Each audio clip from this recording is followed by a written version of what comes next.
Welcome to the pre-show once again, everyone.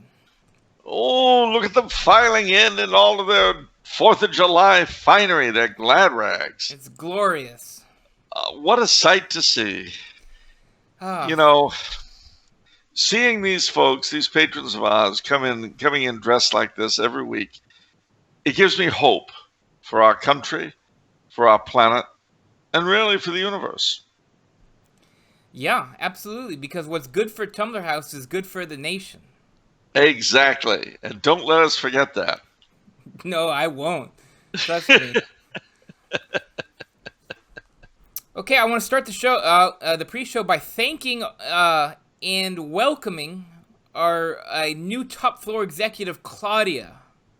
Oh, Thank you so Claudia. much, and thank you to all the other, the mailroom clerks and the secretarial pool, new additions, and what is it, and the gardeners. So, Well, thanks very much. And Claudia, I want you to know that I understand that there's already been a new place laid at table 4 in the executive dining room. So that's right. don't let it be said you don't rate. That's right. So enjoy your lobster lunches, Claudia. Okay. Also, just a personal note. I just want to thank everyone for their continued support. All those questions, that all the questions that you guys send in, everyone who's bought books, it's always, it makes me feel really good. I just feel overwhelmingly grateful, but also too for the sense of community. There's a lot of places on the internet that, where I really see a heated discussion all the time and banter, and I feel intimidated. Like I don't want to be there. I feel out of place. Especially this year with everyone being louder and angrier in general. But I feel our community has mostly maintained its composure. And I'm very proud of everyone for it. And, I enjoy all your questions and your comments on the YouTube videos, whether it be insights or funny jokes. And I feel at home. And I hope you feel at home too. So thank you. Thank you for all of the kind words. Indeed, indeed. And kind words, ladies and gentlemen, especially today. Never underestimate their power or their value. Take a little bit of time to be particularly pleasant toward people you deal with every day, the postman or whomever. Because everyone's harried right now. Everybody. Also, just another reminder: if you have questions for us, send it through to me through the Patreon messaging systems. Some of you have been sending questions through the Tumblar House website form. That form is for the plebeians. Submissions from there go to this massive slush pile. So it's very easy for me to skip over your question accidentally if you send it this way. But fortunately, I was able to recognize a bunch of names of patrons. If you have any questions on how to send in your questions through the Patreon messaging system, let me know. I'll try to help you out. I was very sorry for young Evan in the mailroom because he was going to the top of the slush pile, and there was almost an avalanche on the poor kid. Well, that's how it is in the mailroom. See, you have to earn it. You have to. It's a tough road up, but we'll see if Evan, Evan's going to either make it or break it. I guess, and given that he's not even a relative, I think he should feel lucky that he's got a job. Well, right, because he doesn't have sort of the natural qualities that the Franchini family has. You see, so that puts you at a disadvantage. That's true, but he's willing to work his way up no matter how long it takes. And the deputy head of the mailroom, who's been there for about 25 years, said that no matter how long it takes, is a good attitude to have at Tumblar House. It is. Okay. Well, do we have any questions from our beloved patrons? We have plenty of questions. Oh, boy. First one is from Superfan Leo. Hello, Superfan Leo. Sir Charles, how are your studies going? Is there anything in particular that you are learning that you didn't know before? And are your studies challenging or confirming your Neoplatonist, ultra-realist stance? Well, those are good questions.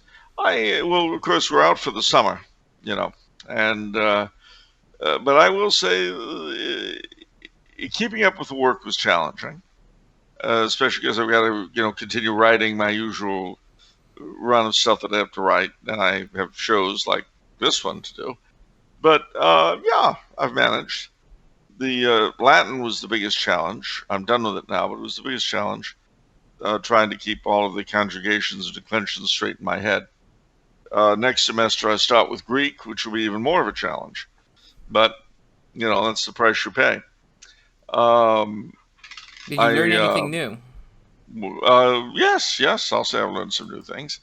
I learned that when Frederick Barbarossa had his big fight with Pope Adrian IV, Adrian IV was allied to the Byzantine Emperor.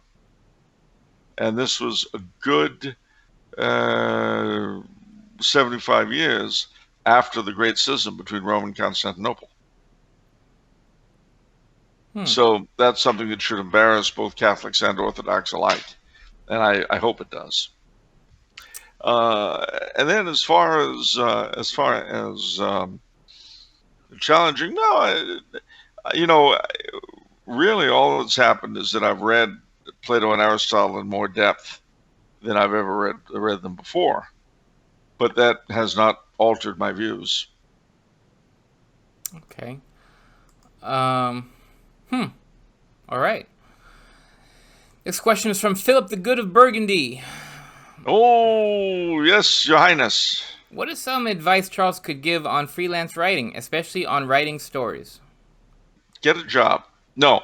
What I would recommend you do is read a lot. Read. Lots. And read good stuff. Read a lot of Irving, Cooper, Hawthorne, Longfellow, Poe, Edgar Rice Burroughs, Ray Bradbury, Tolkien, Lewis Williams, Kipling, Dickens. Read all the classics. A lot of them. Some you like better than others. And for a while, your style will emulate the last writer you really liked. But eventually, if you keep writing and write as much as you can, read as much as you can, write as much as you can. But a lot more reading goes into writing than vice versa.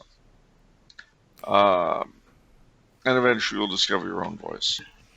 And when you write something and you're going to submit it, read it aloud. If it doesn't sound right when you read it, it won't read well, even if you think it does. I wholeheartedly second that advice.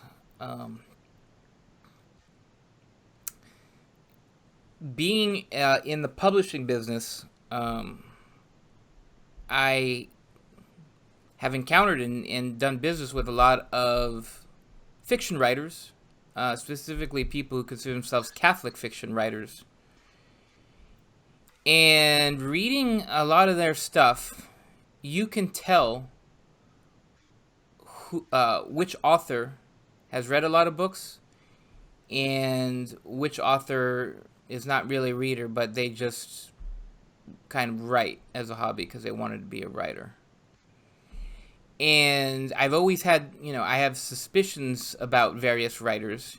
And then we used to do a lot of author question and answer interviews, and then we'd always ask,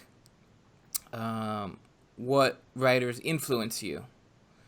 And a lot of times we get sort of the answers where, I don't know, these people just list famous authors, and to me it's apparent that they don't really read. And I thought, yeah, I can tell. So you can tell as a reader how well read the author is. It shows. There's going to be so much more color and vibrancy to your writing. Writers who are big-time readers are so much more interesting than writers who are not readers, who in the latter tend to be sort of kind of a cookie cutter type. I don't mean to disparage, but it's really kind of a problem. I really wish more writers would read more. I really do. It's really a problem. Well, yeah. So. And there didn't used to be a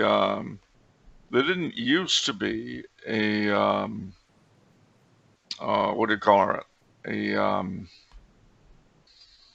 A question or a thought. I mean, a writer read by. I mean, that's why we speak about men of letters. Yeah. What does that mean? It means you read and write. Yeah. And in a certain sense, you suck it all in, and then you vomit some of it out. Yeah. But I forget the exact quote, but it's something like, every writer reads 2,500 books for his one or something, or 15 or something. I don't remember the numbers. But the idea is that into every book, even if it's fiction, there's come a lot of books into the writer. Yeah. And I mean, that's why so many writers don't just write their own stuff. A lot of them write book reviews and things like that. I mean, and it's not just because they need to make more money, though of course they always do. It's because they have a love of the craft, and for a dedicated writer, a good book or a good article is really good. And contrary-wise, a bad article or a bad book is really bad. Yeah. Because they know what goes into it. Yeah. I remember when Bill Biersack asked me to read the manuscript of The Endless Knot. I kind of kept him in suspense because I wouldn't tell him what I thought of his book until I'd read it all. But the reason for that was not simply to keep him in suspense, enjoyable as that was. It was also because I didn't want to tell him it was great and then get to the end and have a sudden bad ending. All right. Or something like that. I wanted to have actually finished the thing before I would do that. And so there it is. Yeah. Okay, couple questions from Joshua. How does penance work in converting people to the faith? Are we paying off the debt of temporal punishment of the sinner, earning them mercy? Or is it the same as offering up a good work as a plea for grace? I couldn't begin to answer that question. I don't know. It's very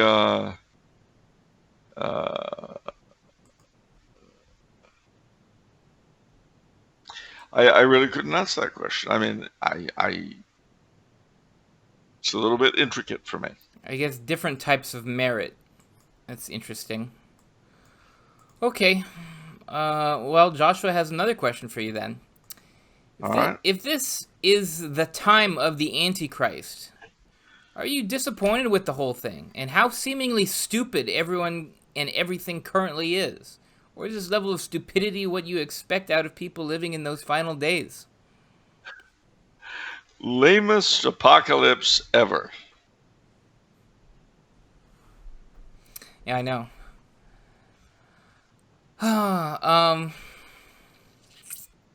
Well, lame apocalypse.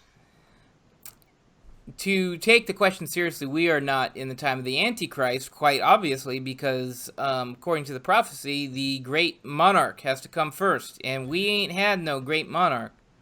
So... Not yet. We're trying to conjure him up somehow. No, and of course we haven't had the period of peace that Our Lady speaks of at Fatima. Well, and La Salette too. Okay, sure. So I mean, I think now, and bearing in mind that the craziest thing you could do is try to tack prophecies down to specifics, but I suspect that the period of peace will predate the coming of the great monarch. Right. Oh, yeah, I see. Yeah, you can't tack down. You can't be specific with prophecies, but at the same time, I think if a prophecy is fulfilled, you'll know it after the fact. Yeah, It'll be that's like, the oh usual yeah, deal. that happened. Yeah. That's the usual deal. Yeah. And of course, it's the oh wow effect from the after the fact that they're really going for. Otherwise, why is it that somehow they never predict the stock prices? Okay. Let's see What else here. we got? Uh, dear. Oh, wait. We got another question from Joshua. Dear Ah, Vincent, with the sudden rise of Marxists and wannabe communists, I was wondering if you could tell us how Tumblar House dealt with such a menace back before the fall of the USSR, and did it involve the 13th floor? Well, okay. I I think was a I child better. back in the day. I think Charles can tell you that. Yeah, I mean, Vinny was little. They didn't even let him come into the office until he was 10. Um, well, let's just say in those days things were different. Communists, we didn't take a lot of guff from. And I remember, your Uncle Tony, your Uncle Bobby, and me would sometimes have to explain the facts of life to some of these people. I sometimes forceful lessons had to be, especially American communists, are stupid. And sometimes to get through that rock hard head, you got to get a little rough. Now, and I have to tell you, from time to time, I would remonstrate with your uncles, and I would say, "Now, look, I think this is a little too far." And they would say, "You're not family. This isn't for you to decide." And then, since I liked my job, I just have to shrug and smile. But let's just say that communists were never too much of a problem around Tumblar House back in those days. And as for Tony and Bobby, God rest them, I'm sure they're in a better place than they were, or not. But they knew a commie when they saw one, let me tell you. Yeah. Good old Uncle Uh, Bobby and Tony. Yeah, it sounds like them. no, Well, they were fun guys. You only remember them when they were old and kind of mellow, but when they were in their prime, let me tell you, kid. yeah. My dad's told me a lot of stories about them. Yep, yep, yep, yep. Well, your father was always the quiet one. But then, as Tony would have said, the real boss always is. Anyway, so the thing is, all kidding aside, as far as the 13th floor goes, all I can tell you is that if you're on the 13th floor and the elevator stops, when the door opens, what you find is, I'm sorry, what were we talking about?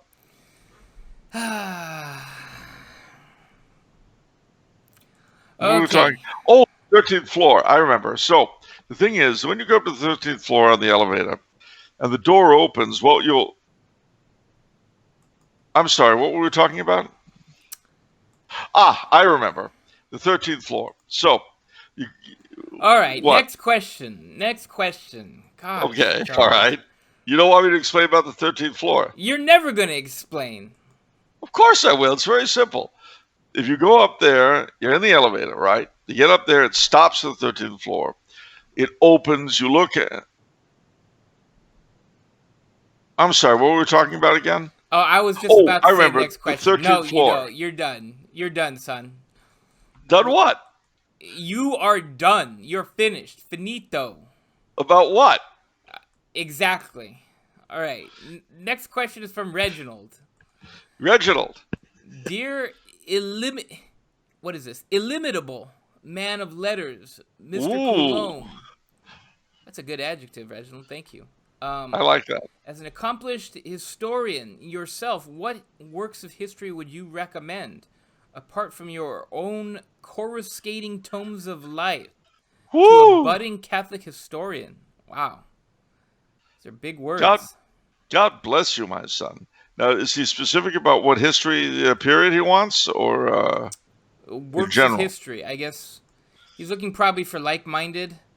Um, we added one to the story, and I can't wait to start reading him as well. We've got a couple sales of it, but it was the Eric. It was some crazy name. Von Ledit, Kirk von Oh, Ledit. Eric von König-Ledin. Yeah, yeah. And Yeah. on a show, maybe a couple months ago, from the sounds of it, it's like he most resembles you out of. I mean, he's very similar to you. Wouldn't you say? I mean, isn't that fair to say? We have a lot of similar ideas. Similar, that'd be fair yeah. to say. Yeah, similar ideas. I mean, let's just say he confirmed a lot of my thinking. But I would recommend, well, first and foremost, I would recommend Moray Thompson's 8-volume History of the Church, easily available online, all 8 volumes, to be perused, which is a good basic background. I would recommend, in terms of basic principles, von König-Ledin is very good. His Leftism Revisited, Liberty or Equality. We sell that. TumblarHats.com. Yeah. So Liberty or Equality. Now, if they get Liberty or Equality and Puritan's Empire, then they will get free shipping and handling. What's more? What's more than that? Can you believe if there's more? Tell me. Anyone who submits in a book review on the website, you know how each page, you can submit a book review right there. You will instantly get a coupon in the email, and that coupon will give you $5 off your order. Can you believe that? So you could order $30 worth of books, which are already discounted, by the way. Everything's already on sale, so you're getting $5 more off things which are already like 50% off. And you're getting free shipping and handling. You're basically robbing us blind, to be honest. But there are no CODs accepted. No CODs. No, I'm sorry. I'm sorry, everyone. No CODs. But operators are standing by. And act now. Act now. Yes. Well, copies last. Okay. So. Yeah. Where were we? The 13th floor. I remember. No. You were talking about Mr. von Ledin. Eric von König-Ledin, not Mr. What? That boy wasn't no Mister. He was a Ritter. What? Wait, what? A Ritter. He was a Ritter. What are you saying? The Ritter von König-Ledin. Eric Ritter von König-Ledin. He was an hereditary knight.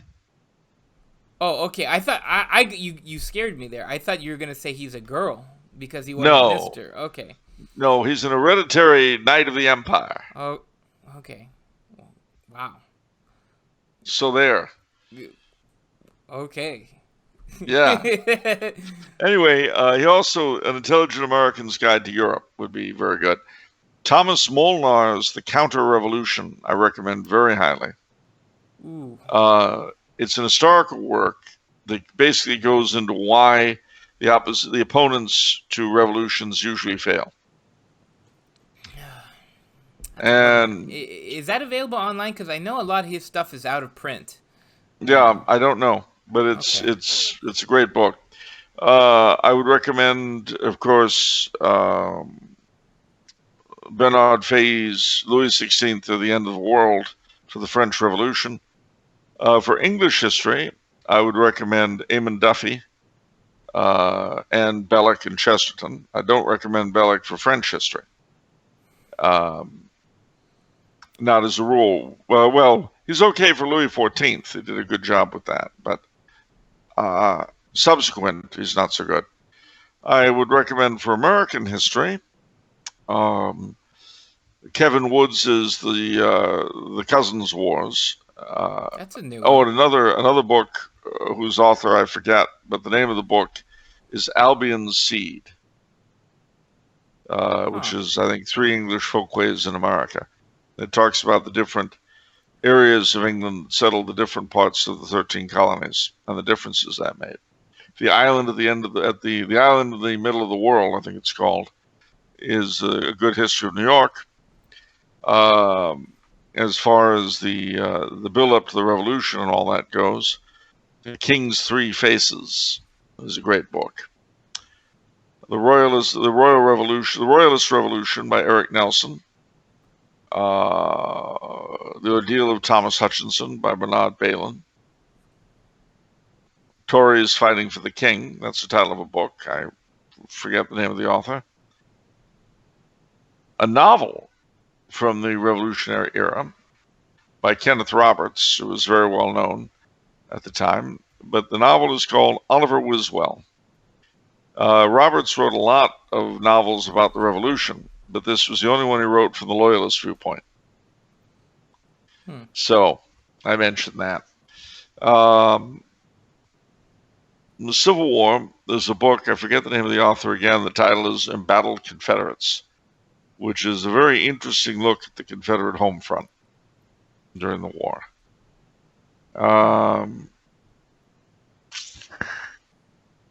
Let me see. I mean, I could go on and on and on, actually. I would say Warren Carroll's books are very, very worthwhile reading. What about... I'm trying to remember your previous ones. What about Viscount Bryce? Yeah, Viscount Bryce is great on the Holy Roman Empire. Yeah. And I would also recommend Jane Lane, her novels, believe it or not, for British history, from about the reign of Mary, Queen of Scots, to the defeat of Bonnie Prince Charlie. Okay. Evelyn Cruikshanks, speaking of Jacobites, writes a number of interesting things on Jacobitism. There's a great name for you, Evelyn Cruikshanks. Something that might interest you. Sir John Biggs Davison's book, The Cross of St. Patrick, A History of Irish Catholic Unionism in Ireland.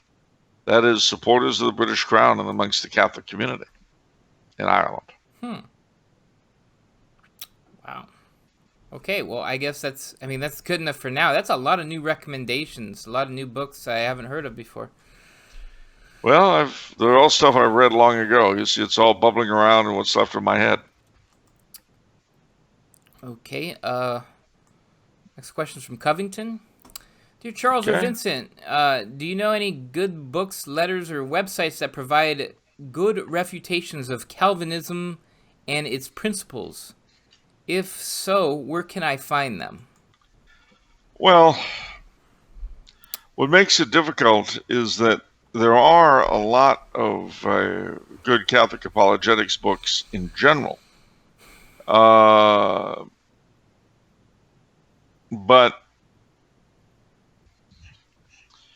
in terms of specific refutations of Calvinism, I really can't think of any. I'm sure they exist, but I just don't know. I could look into it. You don't need to refute Calvinism. Just let it crumble on itself. Oh, that's very nice. All right. I will. Okay. Next question from David. A humble question. Could Sir Charles Coulombe recommend good books about the Revolutionary War or possibly about our own Civil War? You kind of did that. Yeah. Well, I touched on that earlier, but again, the Cousins Wars, the Royalist Revolution, in addition to the ones that I mentioned earlier in the broadcast, a good book by, I can't think of his name, it was called The American Heresy. And it was by, what was his name? He was a friend of Belloc and of Chesterton. He was that era. He was a convert. Yeah, I think you've mentioned this before. I'm sure I have. And I've gone blank on his name. It's so annoying. It was,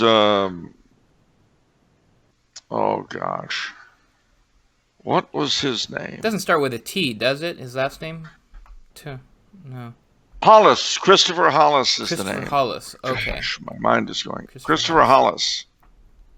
kind of like Charlotte Hollis, who was the hero of Hush Hush Sweet Charlotte, the heroine, I should say, of Hush Hush Sweet Charlotte. She was accused of murdering her boyfriend, but though she hadn't. She thought her father had done it, but he hadn't. Okay. So she was blackmailed for years, and went slowly crazy. Got it. As Betty Davis would do. Yeah. Okay, so Christopher Hollis. Got it. Not Charlotte Hollis. Not sure. Okay, wow. She was the heroine of Hush Hush Sweet Charlotte. Oh, okay. Played by Betty Davis. Yeah. You don't want a narrative about that film, do you? No. All right. All right, question from Brian. Charles, what translation of Dante do you recommend? Dorothy Sayers. Okay. And the final question for the pre-show is from Anne. Okay. Here's a question from Mr. Coulombe. What cities have you visited in Europe thus far? The recent pandemic has undoubtedly slowed travel plans down, but I'd enjoy hearing about any highlights. What are your favorite places in Vienna? Please tell us about the Hofburg Palace. Have you made it to Budapest? Well, that's a lot. I mean, over the years, I've traveled to a lot of places in Europe, but of course, since moving here, I've seen a lot more. But I mean, I've been since I've come here. All right, I've been to Dublin, Ireland. I've been to London, which both places I visited quite a bit in the past, but still. I've been to the Vendée in France, and Nantes, and Angers. I've been to Barcelona, Aachen and Cologne, again, places I've been to a great deal before, but still. Maastricht, Liège, in Belgium. I've been to Rome since I've been here, although I've been there before. I've been to Prague, Bratislava, Krakow, in Poland. I have been to Budapest several times. I've been there before, but it was good to go back. I've been to Zagreb. And 2 days ago, I went to Graz in Austria, where I've always wanted to go. And I'll be doing something similar tomorrow morning, going out to Linz.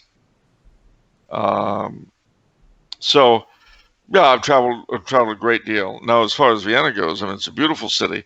The Hofburg it's a huge complex, and it has several different museums within it, as well as the presidential office. But the imperial apartments can be seen, the silver chamber, the treasure chamber, which includes the crown of Charlemagne and the imperial crown jewels of the Holy Roman Empire, and a lot of religious relics. It's also got the Burgkapelle, the chapel, the castle chapel, which is where the Vienna Boys Choir sing for the Mass every Sunday, or most Sundays. And there's the Albertina, the Imperial Library, the Imperial Arms and Armor Collection. I mean, there's all sorts of stuff in the Hofburg. Yeah, and the former throne room is now the ceremonial room. So that's worth seeing.